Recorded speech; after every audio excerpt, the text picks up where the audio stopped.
Don't be afraid of your work being bad. Submit it bad, because that's how you get feedback. When we overthink and we think it has to be perfect the first time or it has to be good, you're going to hold yourself back. Just create something. And if the website sucks, someone will tell you. And then you will learn how to make it better. And that's how it goes.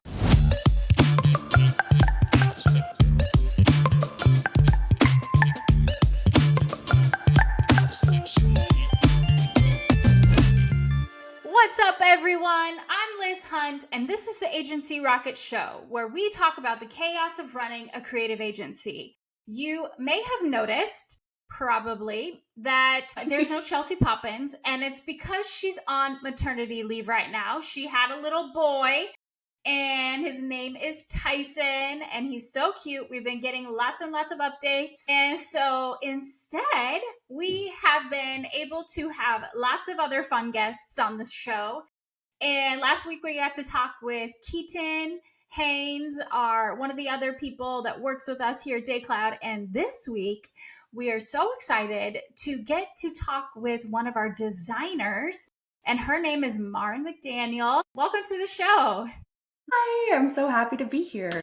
So, Maren, today we're going to talk about kind of your journey from being primarily an illustrator and mostly trained as a designer illustrator into your journey learning at DayCloud a lot about website design and stuff, because at DayCloud we do a ton of web design work. And we want to talk about that. That's kind of our primary topic today. But first, let's talk a little bit just kind of about you and just kind of your backstory and how you got started and even like what you do here at DayCloud.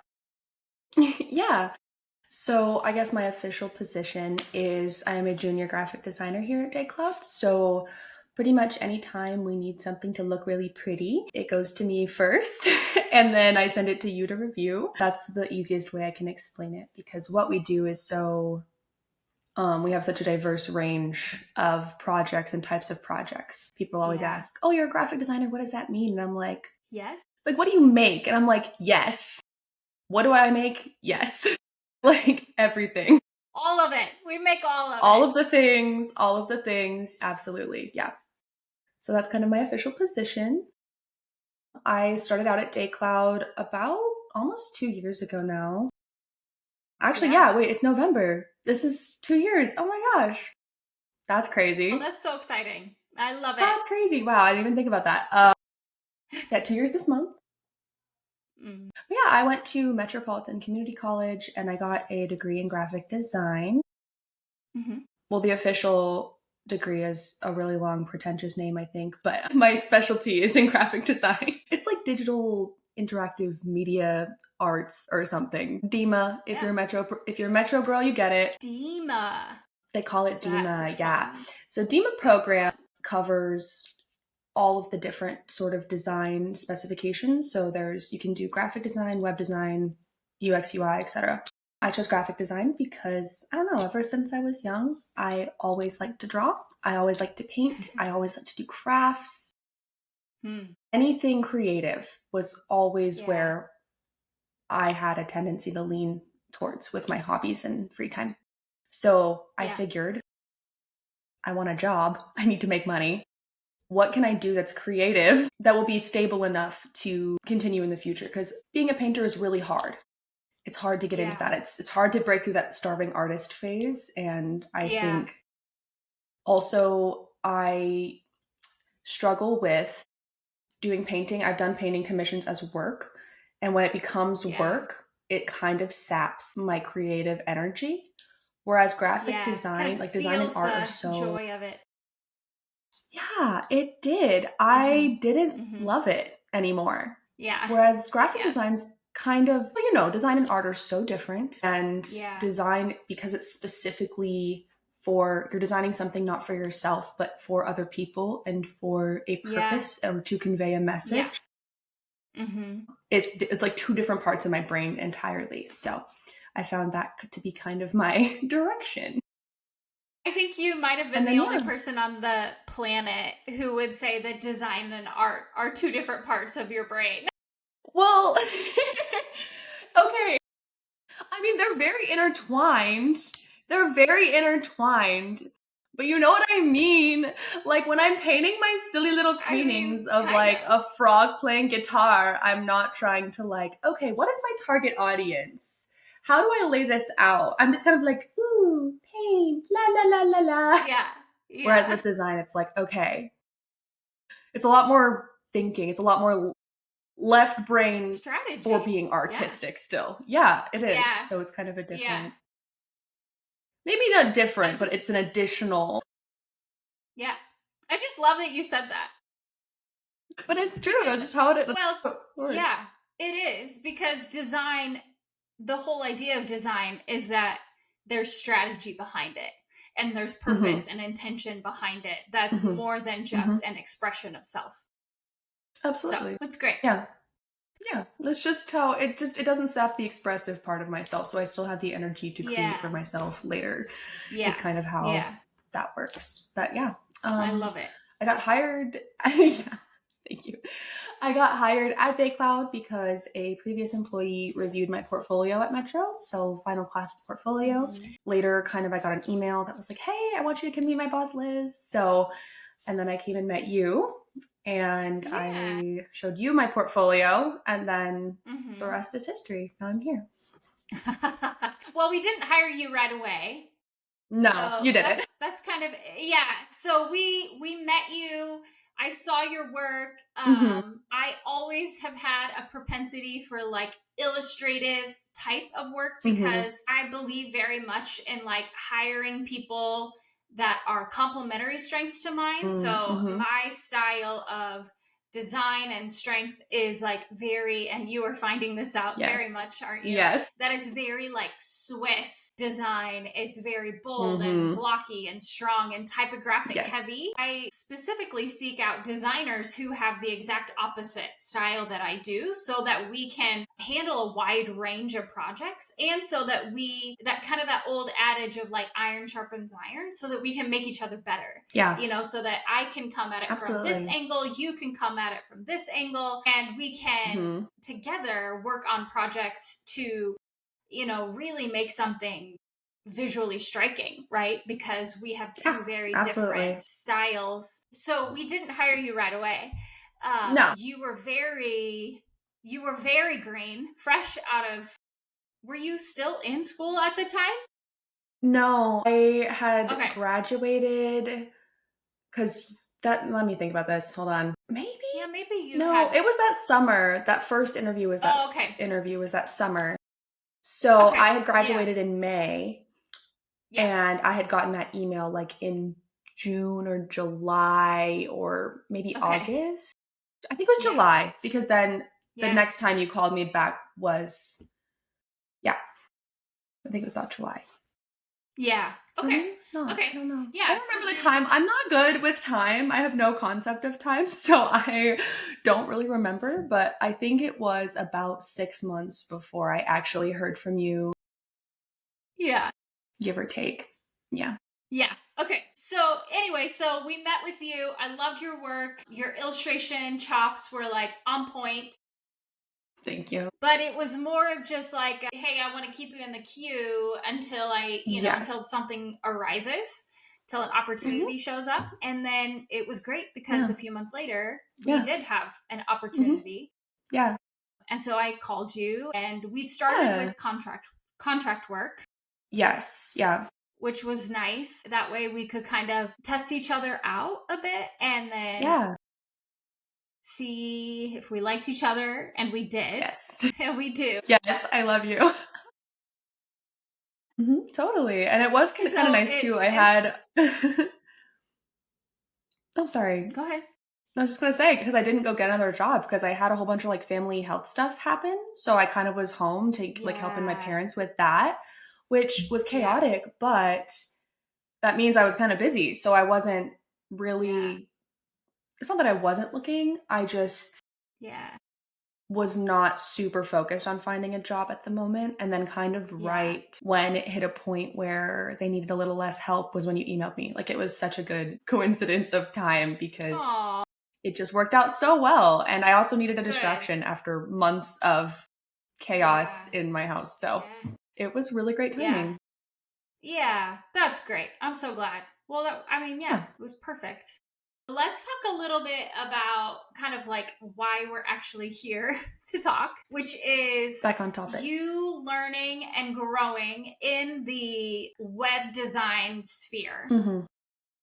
I'm not really sure if when you came on board, if you like really understood or knew how much, if you knew how many websites we actually build on our team and stuff, but you were a trooper and you jumped in and we tested you out on, we cut your teeth, I would say. Not tested you, because that's not the right term. No, I know what you mean. We helped cut your teeth on like a couple of internal projects or smaller projects. And so let's talk about those, how you kind of felt like those went and stuff.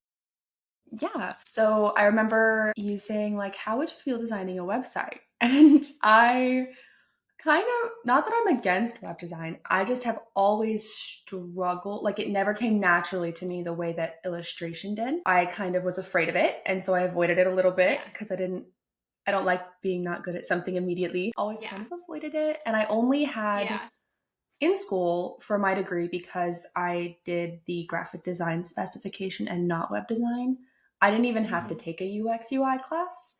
And I only had to take one web design class. And the web design class was pretty much HTML, which in the current sphere of website builders and like plugins and is not, it's good. It's important to know some, but I don't think that's really how most people are building websites nowadays. Yeah. And I don't think I even knew that most of the time you have a designer and a developer. I didn't know those were two different jobs. Yeah. Or that it could be. I know some people do both, but I didn't know that. So when I came on, I was like, I just have to design it and then I send it to someone else to make it for the bigger, more, like budget projects, higher budget projects. I was like, well, that takes half the stress out of it because I hate coding. I hate coding so much. Well, yeah. But for sure. Yeah. Yes, but the first website you ever had me work on was your own consulting website. And I remember it taking so long. You were so patient with me too. I took forever. And like every time I'd send it to you, you were like, hey girl, take forever. It's too much. No, I did. It was so slow because I was overthinking every single block to the extreme. Yes. And with illustrations specifically, I love to add fun little details. I love to add little artsy things here and there. And with websites, that's not practical. Exact opposite. It's like, hey, make this as simple as physically possible. Yeah. Which as a more maximalist leaning designer was very hard for me. Yeah. I remember sending the first like iteration to you and you going back being like, okay, so we're going to cut like this. Which was so helpful to me though, because you never grow without critique. I've never been bothered by that. Right. But I remember being like, so how do I make it look good if I can't add things? Which was the main learning curve that I had to do, because designing minimalist is actually, people think, oh, it's simpler, it's easier. That's not true. Right. Making something simple and effective and to have it look good, I would argue is harder, at least for me personally. And so that was a learning curve. And it was, again, I was slow at first, but you were very patient with me. Yeah. And after doing that first website, the rest of them became a lot easier. I did also work with one of our contractors and she was able to help me a ton. I remember one of the websites we did, Highly Hunt, wealth management. Yeah. I didn't have to do the whole thing myself. It was sort of a newer thing for me. So we had our contractor doing, like your contractor doing a certain number of pages, and then I only had to do 2 or 3. And then we were able to collaborate. Our contractor, Kelsey, she's kind of like our lead designer for a lot of our big projects. And she was a designer for DayCloud for 8 years. And then now we still get to use her because she's freelancing and all this stuff. And so it actually works out really, really well. And she was one of my first employees. I think she was my employee number 2, actually. So she and I have been working together for so many years, over a decade. And it's interesting to see someone like her evolve because she started out pretty similar to you, because her natural kind of way is more in the illustration and more in the fine art style. Having worked at DayCloud for so long, she really fine-tuned her web design skills just from doing it so many times. And so now she's like, I think, one of the best. It was great for you to have the opportunity for us to be able to say, okay, Kelsey, you design all of these kind of like main top pages and then hand those files over to Maren, and Maren can build out a couple of these sub pages using a good chunk of what you created to help her. You know, that was purposeful on my part to say like, okay, use some of what Kelsey's put together in order to help teach you, this is how you build these. This is how you use a website grid. This is how you, these are the font sizes and all these things. And then just be able to kind of learn from the best, basically. Yeah. How she builds them out. No, she's amazing. She's so good. Yeah. That was very purposeful on my part, having you take some of that also from her plate. Genuinely so helpful to work with someone that good and that efficient at their job. And the way she designs is so, like, she, again, what I was talking about earlier, that she takes the simplicity and the sort of effectiveness that is required for web design, but she does still make it just look beautiful. And it's amazing. She also helped me a lot with wireframes because you got, like, us at DayCloud, like, you guys we do wireframes kind of different. And in school, again, they didn't really teach, they kind of just show you a picture of a wireframe and are like, here you go. And it's like the X, and it's like the X box. And then also we weren't even using Figma. Like when I was in school, it was still Adobe XD, which I don't even think exists anymore. So I also did not know how to use Figma at all. I had never used Figma before working here, which it's very intuitive. It's very intuitive, and it's great. That was part of the reason that first one took me so long. I just did not know how to use Figma. And it's not I remember that now. different from other software that I use. So learning curves. Oh yeah. It was more like a learning like cliff, but that's okay. We made it. We're all good. And now I feel a lot more comfortable. But yeah, I remember at one point her reaching out to be like, oh, like if you have any questions, like ask. And I was like, good, I have lots of questions. Hopefully she wasn't just being polite and that didn't bother her. But I was like, oh, I'm sending you all my questions. She at one point said, Liz likes the wireframes like this. And I think she had worked, because we've worked together for so long. And I, again, was used to that one singular college class on wireframes in different software. I was like, oh, that's different. It's more, and I like the way you do it so much better, because it's hard for me, who's like I focus on illustration, to kind of block everything out with no color, no design, no fonts. To just think about the layout is a lot harder for my brain. So to have the way you do it, where it's still pretty simple, but it's a little more specific and a little more detailed. Your wireframes are a little more detailed than a lot of people do them, I think. Yeah, they're called high fidelity wireframes. There you go. You do them, so they're almost more of a prototype. But I mean, what we're doing is usually not an app, so it's not quite a prototype. But they're more high fidelity wireframes, and I like to do that because it communicates better for the client. I think it actually helps set up the process so much better. So it helps communicate to the client, but it also helps communicate to our copywriters, so they know what to write as well. It's interesting that she said that it's the way I like it, because I would have said that I just like the way Kelsey does it because she started doing that. And I'm like, well, that's great. I would have said, I just like it because that's the way Kelsey's always done it. And I like that's how so funny. Yeah. Yeah. She was like, oh, this is how we do it. Like Liz really likes when you have this and this. And she was like, this is how I like to, I mean, she said this is how she likes to do it too. But I do remember specifically being like, Liz likes this because I think she may have even mentioned the client communication. It's been a long time. So that's hard to remember specifics. Funny. But yeah. I like it because she does it that way. What came first, the chicken or the egg? I mean, for real. For real, though. Who's to say? Oh, gosh. Yeah. But yeah, it was a cool way to do it. And I had never seen it. Yeah.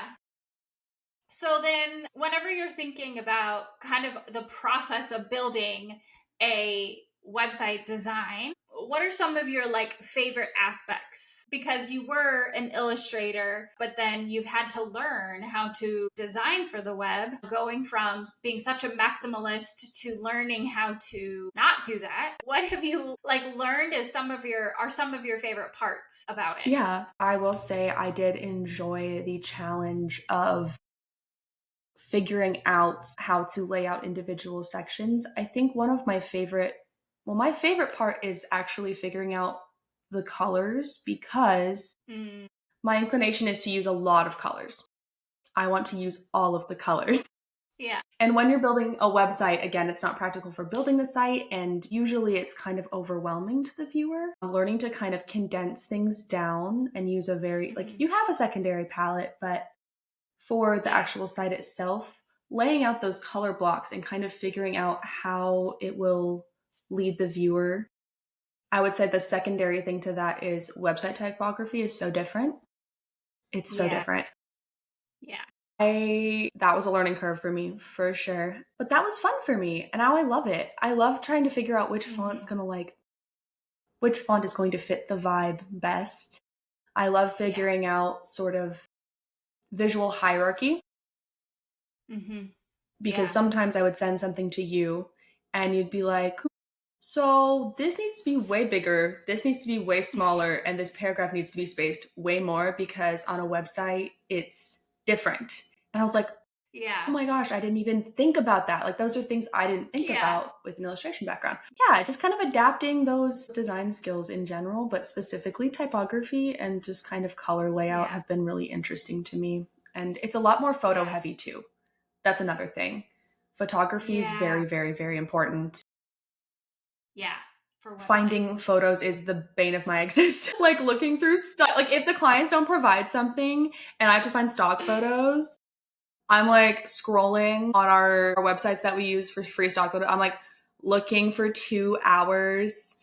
I'm going to log my time. It's like scrolled through stock photos for 3.5 hours because I'm like, nope, this lighting is bad. The colors are off. The people look angry in that one. This one has too many of whichever. That part is still very difficult. But again, I love a challenge. So when I do find the right photos, it is very satisfying. I know you didn't ask my least favorite part, but that is my least favorite part. I mean, that's great. It's great. We always it's just finding the photos. Just finding the photos. Once they're in there, they look like it's fun, but it's like a scavenger hunt. So what would be advice that you would give any young designers who are thinking about, okay, I need to start learning about web design? What advice would you give them? First of all, if they're in a situation where they have someone older and wiser who has done it for years the way I did, ask questions. Like, if you have a resource that you can reach out to, and even if you don't, you can still do that. One thing I learned from my like informational interview with you is that a lot of design agencies are willing to offer advice to young designers more than you would think, because they were there too and they understand and they want to help a lot of the time. Yeah. At least you definitely did. And I know some other people did too. And then if you're in school for it, your professors too. You know, they say they have office hours. Hey, there's office hours if you want to come in. And I don't think a lot of people use that. But I remember one of my professors, Donovan Beery, like, I loved him. He helped me so much. He helped me be realistic about what I kind of wanted in the design world and how it was going to be practically, because school and real world, very different.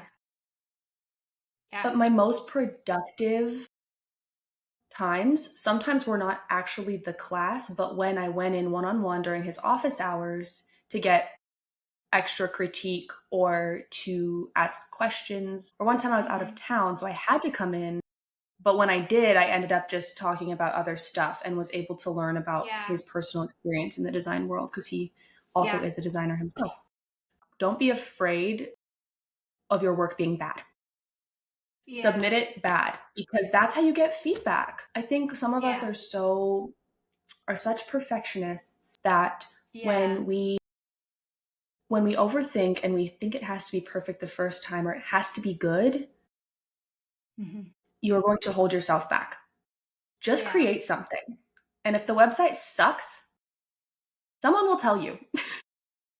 And then you will learn how to make it better. And that's how it goes. And that's how, Yeah. I mean, that's kind of how everything is, but, and it sounds cliche. But yeah, just don't be afraid of it being bad. And don't be afraid if you're at an agency, don't be afraid to submit work that you aren't 100% satisfied with, because that is the job of your overseers, is to correct it and to edit it. And I know you especially like doing that. One of the most helpful things I heard from you when I started working here was, oh, I love when you ask me design questions. I love when you, no, seriously, because I would be like, oh, I don't want to bother because she's busy. I don't want to like intrude on her time because she's got a lot of other things going on. And you're like, no, this is why I do what I do. Like, I want to do the fun kind of design question stuff. So just, utilizing your resources. That's my best piece of advice. I love when you bring me into the process of when you're creating something. And we've talked about this a lot. When you come to me, I don't want to see a finished piece, because to me, I know that you are still learning, and I want to be a part of the process to help you get to a finished piece. Now, it's different with like Kelsey. With her, I almost always expect a finished piece, but it's because she and I have 15 years of working together. But with you, it's a different relationship because you don't have the 15 years of us working together or the history, the expertise. Yeah. I would rather you say, Liz, hey, I have this thing that I am working through. Can I get 5 minutes for you to step in and look at this? And you know that it's like 40% there. Like you said, I've shared that I love that. Like, I want to be a part of those conversations. Yes. And that's what gives me life in this business. Yeah. Yeah. Is being a part of the creative process, because most of my days are filled with boring meetings, boring emails, dealing with fires. The creative is what gives me life. Use the resources, use the creatives and around the room that you have access to, because I'm sure that they would love to help on those, kinds of things. Yeah. And the more you said that, the less intimidated I got to show you things. I think sometimes too, it's like, oh, I'm new. She's really good. Yeah. She's done this for years. I don't want to show her bad, but like, no, that's not going to get you anywhere. Like, don't do that. Do as I say, not as I do, as I did. Yeah. But yeah, when I first started, I was so scared to just send things, not because of anything you did, but just that fear of it not being done, it not being perfect. And so every time you were like, no, I want to help, I want to be part of the process, it kind of deprogrammed the perfectionism in my brain a little bit, little by little, until now I'm just like, hey, this font looks weird, help. Like, I'm like texting you, like, fix it, it's bad. It's just being a designer. Sometimes you stare at something for 6 hours and you've been looking at it for so long, you're not even really seeing it anymore. So to step away and come back, or to get some extra feedback. There's been times where I was working with a friend who's not a graphic designer, just a regular person. And I would be like, oh, hey, I'm working on this thing. What do you think of it? Yeah. And I noticed getting that that was kind of an interesting way to get feedback, because non-designers have a very different perspective. And most of the people we're making things for are non-designers.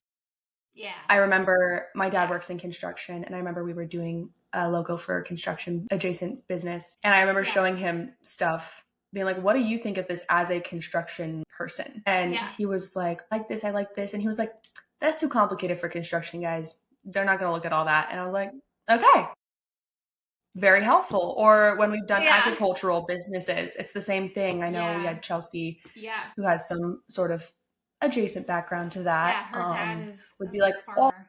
The farming community isn't going to really vibe with that. That's a different. So getting actual feedback from the target audiences, if you can, that you're trying to design for, was pretty valuable too. It's pretty maybe awesome. Not for not for learning the how, but for learning what to change to communicate the best that you can to who you're trying to communicate to. Yeah. That was another thing I had to do a lot. And just practicing. Just takes time. I hate to say it. You got it. Hate to say it. Develop that muscle. But even hate with to say you've gotten better. Yeah. Oh yeah. I mean, like, I've gotten better from that leagues better. First time that from that first website that you designed for me to now, you have designed some incredible things, incredible websites. Yeah. I've taken on some sort of minor freelance projects for family and friends, and I would not have felt comfortable doing that a year ago. Like designing a website for them. I would not have felt comfortable to do that because I would have felt like, I don't know what I'm doing. So I don't feel comfortable having you pay me to make you something that's going to suck. But now I feel confident enough in my abilities to design websites that I can do that. And they've turned out really good. Yeah. And I kind of really like it now. I think it's fun. Yeah. And I never did before. When I first started, my friends can attest to this.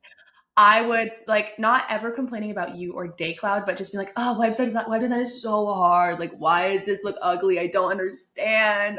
And now it's just like, oh yeah, I'm working on this website. Yeah. It's just another part of my job now. That's I mean, it is different, but it doesn't feel any more or less difficult than anything else I have to do for DayCloud. It's no longer a cliff. It's more like a hill. Still going up a little, but it's less steep of an incline. That's my rock climber lingo coming out. Well, we're really proud of you and how far you've come and how much you've grown and everything. I've been so lucky to learn as much as I have and have such patient employers who were willing to help me through that kind of first year of drudgery. Plus, your website was so fun. Yes. A lot of sites, I will say, nowadays are very clean cut, we use neutral colors, all of that. And that is in its own right hard. But I do still have the most fun with not necessarily illustrative, but very fun websites, poppy colors and little graphics here and there. And there are ways to incorporate graphics and illustrations into websites. You can do it in a tasteful way. And I think seeing doing your site kind of helped me kind of combine those two. It was a good first website for me to do because it was, I don't even know if you thought of it or if that was just the one you had available. You probably did. But having a website that had, oh yes, I want to make little graphics. I have a funny, funky little tiger in the footer. It was kind of a transition. It kind of eased me into the simplicity of a lot of the corporate stuff we do. Yeah, it was sort of, there are fun poppy websites sometimes. Yeah. And there is beauty and simplicity too. And I think that was good middle ground for you. Yes. Well, your brand is very, very poppy, very fun, very colorful. So it was fun to kind of make things for that. Well, I think that is a wrap for today.